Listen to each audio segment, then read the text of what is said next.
Hey everyone, how are you all? I hope you all are doing good. So आज के इस video में मैं रिकॉर्ड करने जा रही हूँ lunch date with my daughter. Yes, आज ट्यूसडे है, वीकडे है, पर मैंने छुट्टी लिया, स्कूल नहीं जा रही हूँ मैं आज क्योंकि आज कुछ स्पेशल प्लान किया है. मेरी बिटिया रानी के 11th के एग्ज़ाम ख़त्म हो गए और फाइनली वो 12th में आ गई. मुझे खुद यकीन नहीं होता that she is in grade 12 now. इतनी बड़ी हो गई मेरी बच्ची. बहुत टाइम से वो बोल रही थी कि हमें चलना है, कुछ एक साथ हम दोनों लोगों को टाइम बिताना है. तो फाइनली हमने एक लंच डेट प्लान की और हम निकल पड़े हैं. वही DLF मॉल के लिए जाएंगे, थोड़ा मस्ती करेंगे. सिंपल एक ही रूल है कि फ़ोन नहीं देखना और सिर्फ बातें करनी है. तो निकले, पार्किंग गाड़ी लगाई और पहुँचते सिर्फ भूख से हाल बेहाल था क्योंकि ब्रेकफास्ट भी नहीं किया था और खाने का प्लान था.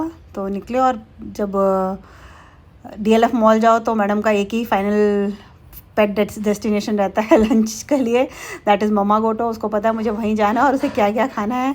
Everything is sorted. तो हम पहुंच गए, वहाँ के फेवरेट उसके फ्रेंड्स आ गए और हमने इन्जॉय करना शुरू कर दिया, बातें करनी शुरू कर दी. उसको कोल्ड था, उसने कोई ड्रिंक ऑर्डर नहीं की, लेकिन हाँ, खाना सारा उसकी पसंद का है and she was very happy. जब उसको देखती हूँ मैं हर बार मुझे खुद ही यकीन नहीं होता कि अरे ये मेरी छोटी सी बच्ची कितनी बड़ी हो गई है. पर अच्छा लगता है कि हम लोग आपस में इतनी बातें कर पाते हैं और एक दूसरे की कंपनी इतना एंजॉय करते हैं. तो बस मस्ती कर रहे थे, खाना खा रहे थे और खूब सारी बातें. आगे की प्लानिंग सिंपल सा एक ही रूल था, फ़ोन नहीं देखना और पढ़ाई की बातें नहीं करनी है क्योंकि लगातार कंटिन्यूसली 10th के बाद से यही चल रहा है. तो आज सिर्फ मस्ती करनी थी. तो खूब सारा खाना खाया और खूब सारी मस्ती करी. उसके बाद निकल गए. सामने डिकैथलॉन था, मुझे कुछ जिम वेयर ख़रीदना था तो मैंने कहा चलो देख लेते हैं, अभी थोड़ा टाइम है हमारे पास. तो थोड़ा शॉपिंग के लिए निकले और यहाँ मैडम पुशअप्स ट्राई कर रही हैं. एक्सरसाइज उनसे होती नहीं है क्योंकि टाइम ही नहीं है. हाँ, मतलब रूटीन इतना बिजी है कि उसमें टाइम नहीं है कि कुछ कर सके. लेकिन मैं बोलती है तो थोड़ा योगा, थोड़ा स्ट्रेचिंग कुछ तो करो मॉर्निंग में उठ के मेरे साथ. पुशअप्स हो नहीं रहे, उसके बाद डंबल ट्राई करने आ गई कि मैं कितना वेट उठा सकती हूँ. खुद को खुद ही चैलेंज दे रही थी और 5 kg के डंबल में उसकी हालत हो चुकी थी बिल्कुल ख़राब. मुझे उसे एक्सरसाइज करानी पड़ेगी. मुझे लग रहा है कि कुछ तो ऐसा रूटीन में सेट करना पड़ेगा, नहीं तो हाल मैडम के बुरे होने वाले. और फिर उसने मुझे चैलेंज दिया, अच्छा आप उठा के दिखाओ आप कितना कर सकते हो. तो मैंने भी उठा लिया 7.5 kg के डंबल्स. और स्ट्रेंथ तो खैर मुझसे भी बहुत अच्छी होती नहीं है. योगा करना मैं एंजॉय करती हूँ but I think I was doing quite good.